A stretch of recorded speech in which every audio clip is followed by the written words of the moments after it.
Durante siglos, la humanidad se ha hecho la misma pregunta en momentos de crisis. ¿Es este el fin? Guerras, pandemias, colapsos económicos, cambios sociales radicales. Cada generación ha creído, en algún punto, que estaba viviendo los últimos días. Pero Jesús habló de este tema con una claridad inquietante, no para provocar pánico, sino para despertar conciencia. El problema es que hoy hablar del fin de los tiempos suele dividirse en dos extremos. Unos viven obsesionados con fechas, conspiraciones y miedo.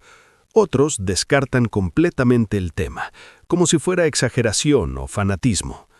Pero Jesús no hizo ninguna de esas dos cosas. Él no dio fechas, y tampoco dijo que ignoráramos las señales. Dijo algo más profundo: mirad, velad. Y todo comienza con una pregunta que le hicieron sus propios discípulos.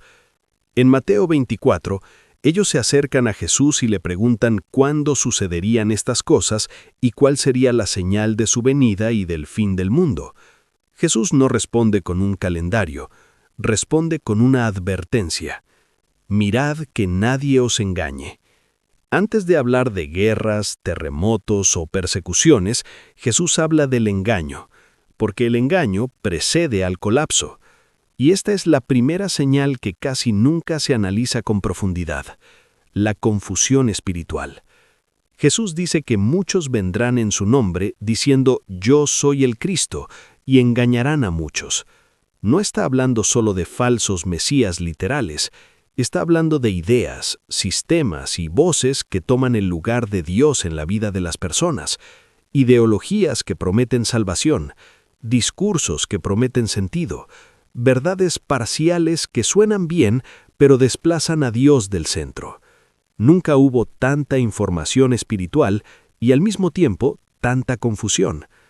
Luego Jesús habla de guerras y rumores de guerras, y aclara algo clave: mirad que no os turbéis, porque es necesario que todo esto acontezca, pero aún no es el fin. Esto es importante. Jesús no dice que la guerra sea la señal final, dice que será parte del camino. Guerras siempre han existido, pero lo que Jesús describe es una acumulación, una intensidad creciente. Nación contra nación, reino contra reino.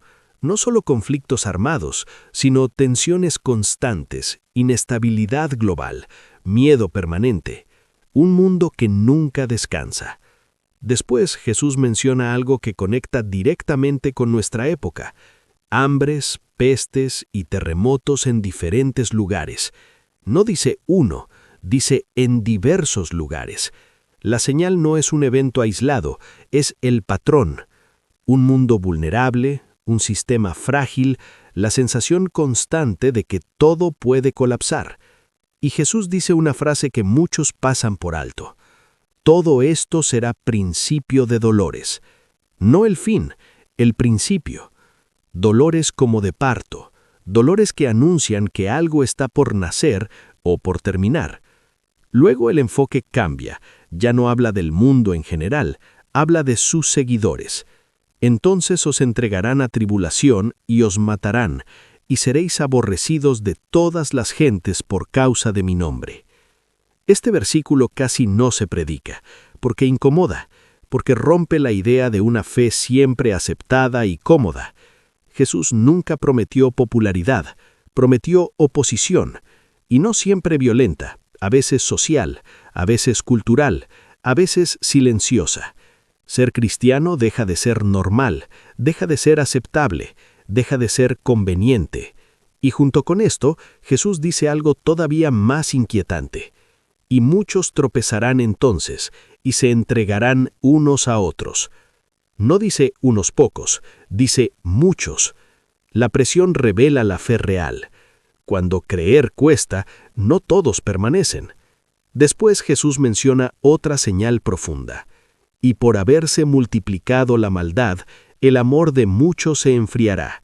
Este versículo no habla solo de violencia, habla de indiferencia, de corazones fríos, de normalizar lo que antes dolía, de perder sensibilidad ante el mal.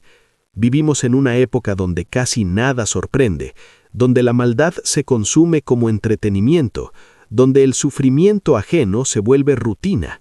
Y Jesús dice que esto afecta incluso a los creyentes. El amor se enfría, no por falta de fe declarada, sino por saturación. Pero Jesús no se queda ahí. Dice, mas el que persevere hasta el fin, éste será salvo. No el más fuerte, no el más famoso, el que persevera. La fe del fin de los tiempos no es espectacular, es constante. Y entonces Jesús menciona una señal clave, y será predicado este evangelio del reino en todo el mundo, para testimonio a todas las naciones, y entonces vendrá el fin. Nunca antes en la historia el mensaje del evangelio tuvo el alcance que tiene hoy. Idiomas, plataformas, acceso global. Esto no prueba que el fin sea mañana, pero sí muestra que el escenario está preparado. Más adelante, Jesús habla de una gran angustia, como ninguna antes la hubo, un tiempo de presión global, y advierte nuevamente sobre el engaño, señales falsas, milagros falsos, Cristos falsos, porque cuando el miedo aumenta, el engaño se vuelve más atractivo. Finalmente, Jesús habla de su regreso, no en secreto, no en confusión, porque como el relámpago que sale del oriente y se muestra hasta el occidente, así será la venida del Hijo del Hombre. No habrá duda, no habrá necesidad de anuncios humanos, y termina con una enseñanza poderosa. Nadie sabe el día ni la hora, ni los ángeles, ni el Hijo, solo el Padre. Entonces, ¿cuál es el propósito de estas señales? No es miedo, no es paranoia, no es especulación, es preparación. Jesús compara los últimos tiempos con los días de Noé. La gente vivía normal, comía, bebía, planeaba, hasta que el diluvio llegó. No porque no hubiera advertencia, sino porque nadie la tomó en serio. El mensaje de Jesús no es adivina cuándo, es vive despierto, porque el fin no es solo un evento futuro, es una prueba presente. La pregunta no es si el mundo está peor, la pregunta es si tu fe está despierta. No sabemos si estamos en el último capítulo, pero sí sabemos que estamos más cerca que ayer. Y Jesús no dijo tengan miedo, dijo estén preparados, porque el fin para el que vive en Dios no es terror, es esperanza. En la primera parte hablamos de las señales visibles, guerras, caos, confusión. Pero Jesús nunca quiso que nos quedáramos solo mirando hacia afuera. Las señales más peligrosas no siempre están en las noticias, están en el corazón humano. Por eso, cuando seguimos leyendo las palabras de Jesús, notamos algo inquietante. Él pone más énfasis en la condición espiritual de las personas que en los eventos globales. Y esta parte casi nunca se explica. Jesús dice en Lucas 17:26, como fue en los días de Noé, así también será en los días del Hijo del Hombre. Muchos imaginan los días de Noé como un tiempo caótico y violento, pero Jesús describe algo diferente. Dice que la gente comía, bebía, se casaba, vivía su vida normal. No estaban aterrorizados, estaban distraídos. El problema no era solo el pecado, era la indiferencia.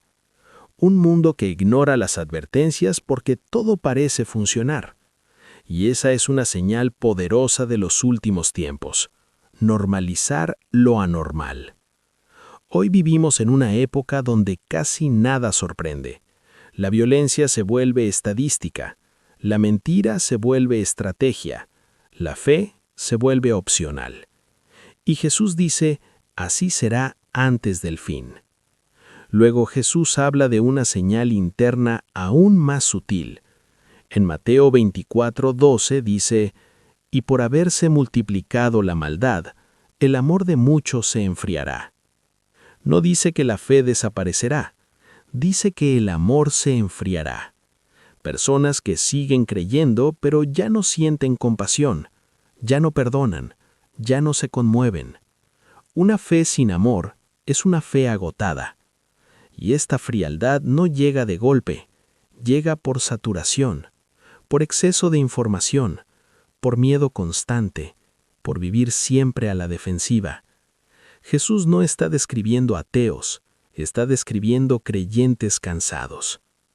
Después Jesús hace una advertencia directa a sus seguidores. En Lucas 21:34 dice: «Mirad también por vosotros mismos, que vuestros corazones no se carguen de glotonería, embriaguez y de los afanes de esta vida». Este versículo casi nunca se relaciona con el fin de los tiempos, pero Jesús lo conecta directamente. No habla solo de excesos evidentes, habla de afanes, preocupación constante, ansiedad por el futuro, obsesión por sobrevivir. Jesús sabía que el miedo sería una herramienta poderosa. Un corazón cargado no puede velar. Y aquí aparece una de las señales más silenciosas: la distracción espiritual. No abandono total de la fe, sino una fe sin atención. Luego Jesús habla de algo que muchos prefieren ignorar. En Mateo 24:10 dice: «Muchos tropezarán entonces». Tropezar no es rechazar a Dios de frente, es cansarse, es desilusionarse, es dejar de confiar. Cuando la fe deja de dar beneficios visibles, cuando creer trae problemas, cuando seguir a Cristo ya no es popular, muchos tropiezan. Y Jesús no lo dice para condenar, lo dice para advertir. Más adelante Jesús vuelve a insistir en el engaño. Dice que surgirán falsos profetas y harán grandes señales, de tal manera que engañarán, si fuera posible, aún a los escogidos. Esto no es ignorancia básica, es engaño sofisticado, verdades mezcladas con error, espiritualidad sin cruz, Cristo sin arrepentimiento. Nunca hubo tanta apariencia de luz, y nunca fue tan necesario el discernimiento. Después Jesús habla del colapso de las estructuras conocidas: sol, luna, estrellas. Lenguaje simbólico para describir la caída de sistemas, autoridades y seguridades humanas. Un mundo donde lo que parecía estable deja de serlo, donde confiar en lo material ya no da paz. Y en medio de ese colapso Jesús dice algo clave: «Entonces verán al Hijo del Hombre viniendo en una nube con poder y gran gloria». No como idea, no como símbolo, como realidad. Pero Jesús no termina con miedo. En Lucas 21:28 dice: «Cuando estas cosas comiencen a suceder, erguíos y levantad vuestra cabeza, porque vuestra redención está cerca». Esta frase lo cambia todo. Mientras el mundo entra en pánico, el creyente es llamado a esperanza. No porque ignore la realidad, sino porque entiende el propósito. El fin de los tiempos no es el final de la historia, es el cierre de una era rota. Jesús no dijo: «escóndanse», dijo: «velad». Velar no es obsesionarse, es vivir despierto. No vivir con miedo, sino con sentido. No huir del mundo, sino vivir con una fe más auténtica. La pregunta no es si estas señales ya están aquí. La pregunta es: ¿cómo estás viviendo tú mientras ocurren? Porque el mayor peligro no es el fin del mundo, es llegar al final con una fe dormida. Y Jesús habló de estas cosas no para asustarnos, sino para prepararnos. Porque cuando el fin llegue, solo habrá dos tipos de personas: los que vivieron distraídos y los que vivieron despiertos. Cuando se menciona el libro de Apocalipsis, muchos imaginan miedo, monstruos y caos. Pero Apocalipsis no fue escrito para aterrorizar a los creyentes. Fue escrito para revelar. La palabra Apocalipsis significa precisamente eso: revelación. Revelar lo que está oculto, mostrar lo que realmente gobierna el mundo y advertir hacia dónde se dirige la historia humana cuando Dios es desplazado. El problema es que, con el tiempo, Este libro fue rodeado de exageraciones, teorías extremas y lecturas fuera de contexto.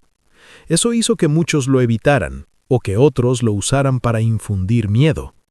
Pero Apocalipsis no comienza con la bestia, comienza con Cristo. Juan lo deja claro desde el inicio: la revelación de Jesucristo. No la revelación del anticristo, no la revelación del fin del mundo, la revelación de Jesús como Rey, Juez y Señor de la historia. Y desde ahí debemos leer todo lo demás. Cuando Apocalipsis habla de la bestia, no está describiendo una criatura de película. Está usando lenguaje simbólico, común en la literatura apocalíptica, para hablar de poderes humanos que se levantan contra Dios. En Apocalipsis 13, la bestia surge del mar. En la Biblia, el mar representa caos, naciones agitadas, humanidad sin orden divino. La bestia representa un sistema de poder que exige lealtad absoluta, no solo política, no solo económica, sino espiritual. No es solo un individuo, es una forma de gobernar, de pensar, de dominar. Un sistema que dice: sométete o queda fuera. Juan no está hablando solo del futuro, está hablando de un patrón que se repite en la historia. Imperios que se divinizan, gobiernos que reclaman obediencia total, estados que reemplazan a Dios. Roma fue uno de esos ejemplos, pero no el único. La bestia no es solo alguien que vendrá, es una lógica que siempre intenta ocupar el lugar de Dios. Y por eso Apocalipsis no se enfoca tanto en identificar nombres, sino en enseñar discernimiento. Luego aparece otro tema muy temido: la marca de la bestia. Durante años se dijo que sería un chip, un código, un número literal, pero el texto bíblico va más profundo. La marca aparece en la frente o en la mano. En la Biblia, la frente representa la mente, la forma de pensar. La mano representa las acciones, la forma de vivir. No se trata solo de algo externo, se trata de lealtad. La marca simboliza identificación con un sistema que se opone a Dios. Pensar como Él, actuar como Él, vivir según sus valores. Y aquí está la parte que incomoda. La marca no se impone solo por la fuerza, se acepta por conveniencia. Apocalipsis dice que sin la marca no se puede comprar ni vender. Eso no es solo economía, es presión social. Seguridad a cambio de fidelidad, comodidad a cambio de conciencia. La pregunta que plantea Apocalipsis no es: ¿te pondrás la marca? La pregunta real es: ¿qué estás dispuesto a sacrificar para encajar? Porque la marca no llega de golpe, llega cuando la fe comienza a negociarse. Luego aparece otro símbolo poderoso: Babilonia. Babilonia no es solo una ciudad literal, es un sistema cultural. En la Biblia, Babilonia representa una civilización construida sin Dios, pero llena de lujo, poder y seducción. Apocalipsis describe a Babilonia como rica, atractiva, influyente, no como violenta, sino como seductora. Ese es su verdadero peligro. Babilonia no obliga, invita. Promete éxito sin obediencia, placer sin consecuencias, espiritualidad sin verdad. Y muchos caen no por maldad, sino por cansancio. Juan escucha una voz que dice: «Salid de ella, pueblo mío». Eso significa que el pueblo de Dios puede estar dentro de Babilonia sin darse cuenta, participando de sus valores, normalizando su estilo de vida, justificando lo que antes confrontaba.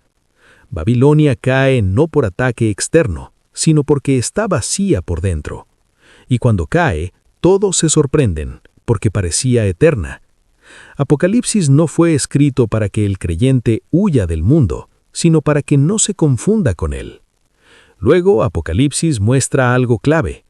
Mientras la bestia domina y Babilonia seduce, Dios sigue en control. El Cordero está de pie, no derrotado, no huyendo.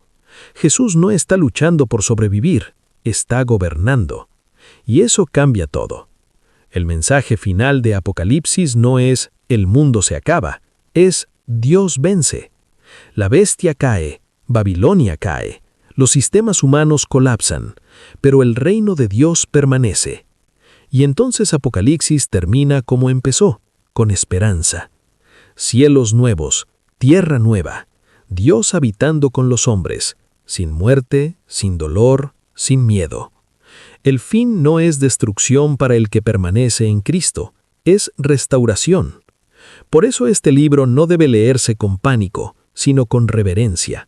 No para buscar códigos secretos, sino para examinar lealtades. La pregunta final no es ¿cuándo será el fin? La pregunta es ¿a quién perteneces mientras llega? Porque Apocalipsis no trata de adivinar el futuro, trata de vivir fielmente en el presente. Y en un mundo que exige conformidad, la fidelidad es el acto más radical de fe. No olvides suscribirte, compartir el video, darle like y dejar un comentario si te gustó el video. Que tengas buen día.